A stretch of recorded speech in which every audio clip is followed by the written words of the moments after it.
शाम ढल रही थी। सूरज की आखिरी रोशनी दरख्तों के पीछे छुप रही थी।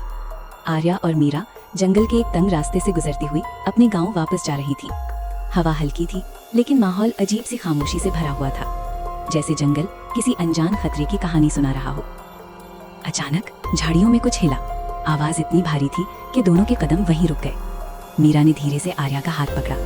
दोनों की सांसें तेज हो चुकी थी। उन्हें महसूस हो रहा था कि वो अकेली नहीं है। फिर एक झटके से एक जंगली सूर झाड़ियों से बाहर निकला। उसकी आंखें लाल थीं और उसकी सांसें भरी हुई। वो सीधा उनकी तरफ बढ़ रहा था। आर्या और मीरा धीरे धीरे पीछे हटने लगी। मीरा ने फौरन जमीन से एक पत्थर उठाया और पूरी ताकत से उस जानवर की तरफ फेंक दिया। पत्थर सीधा उसके सर पर लगा। सूर दर्द से चीखता हुआ रुक गया, फिर गुस्से में जोर से चीखा और अचानक जंगल की तरफ भाग गया। दोनों ने एक गहरी सांस ली, लेकिन सुकून सिर्फ कुछ लम्हों के लिए था। जंगल अब भी खामोश नहीं था, असल खतरा अभी बाकी था। अंधेरा गहरा होता जा रहा था। तभी चारों तरफ से चमकती हुई आंखें नजर आने लगी। धीरे धीरे भेड़ियों का झुंड उन्हें घेर चुका था। उनकी हल्की सी गर्राहट हवा में गूंज रही थी। मीरा ने डर से आर्या की तरफ देखा, लेकिन आर्या के चेहरे पर अब एक अजीब सी संजीदगी थी। उसे अचानक याद आया कि जंगल में आग सबसे बड़ा हथियार होती है। उसने फौरन सूखी पत्तियां और लकड़ियां जमा की, कांपते हाथों से माचिस जलाई।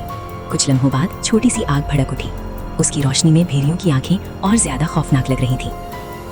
आग देखकर कुछ भेड़िए पीछे हट गए, लेकिन एक भेड़िया अचानक तेज रफ्तार से आगे बढ़ा और सीधा मीरा पर कूद पड़ा। मीरा चीख उठी और जमीन पर गिर गई। भेड़िया उसके बिल्कुल ऊपर था। उसके तेज दांत बस एक पल दूर थे।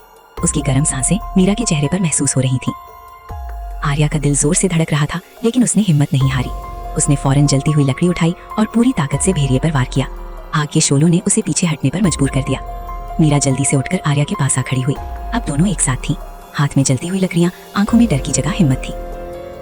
भेड़िए धीरे धीरे घूमते हुए उन्हें देख रहे थे, लेकिन आग के करीब आने की हिम्मत नहीं कर रहे थे। आर्या और मीरा धीरे धीरे पीछे हटने लगी, लेकिन उनकी नजरें भेड़ियों पर टिकी हुई थी। कुछ लम्हों के लिए वक्त रुक सा गया। सिर्फ आग की आवाज और भेड़ियों की हल्की सी घराहट सुनाई दे रही थी। फिर धीरे धीरे एक एक करके भेड़िए पीछे हटने लगे।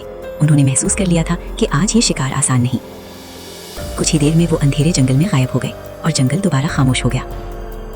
आर्या और मीरा ने एक दूसरे की तरफ देखा। दोनों थकी हुई थीं, कपड़े मिट्टी से भरे हुए, सांसें अभी भी तेज चल रही थीं। दोनों धीरे से जमीन पर बैठ गईं। आग की हल्की सी रोशनी उनके चेहरों पर पड़ रही थी। आज उन्होंने सिर्फ जंगल का मुकाबला नहीं किया था, बल्कि मौत को भी हरा दिया था। लेकिन ये रात उन्हें हमेशा याद रहेगी। एक ऐसी रात जहां डर भी था, दर्द भी था, लेकिन सबसे ज्यादा हिम्मत थी। और शायद इसी हिम्मत की वजह से आज वो जिंदा थी। अगर आपको ये कहानी पसंद आई हो तो लाइक और सब्सक्राइब जरूर करें, क्योंकि ऐसी और कहानियां आपके लिए हम लाते रहेंगे।